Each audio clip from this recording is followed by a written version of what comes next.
When an individual decides to craft his flying fortress of terror in the shape of his own head, is that considered narcissism or self-loathing? You missed the point, brother. Good or bad, it's all advertising. Brainiac knows how to manage his personal brand.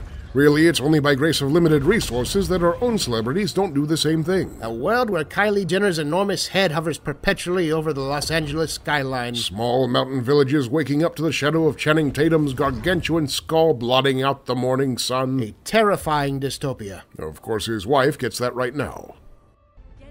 I suppose that's it for Planet Krypton. Now this pod she is getting into, it's using the same design as the one that carries away baby Superman, correct? I believe so. Which means, and I don't mean to suggest that she should be ungrateful, but it does mean that she's going to be traveling several million miles with the exact same amount of legroom as was allotted for an infant. Somewhere a United Airlines engineer is struck with a burst of inspiration. Oh good, nothing helps a several million mile trip through the void of space go faster than having a baby in the seat right next to you.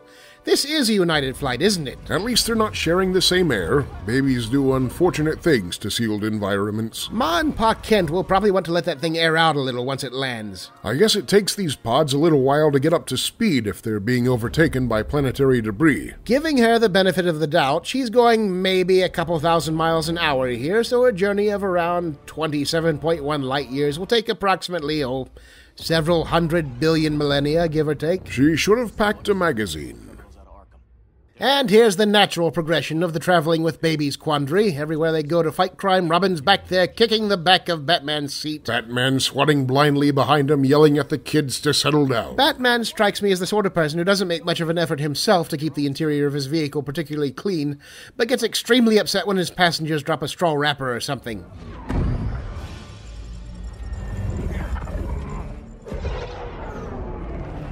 It's not responding. We're being taken to the Batcave.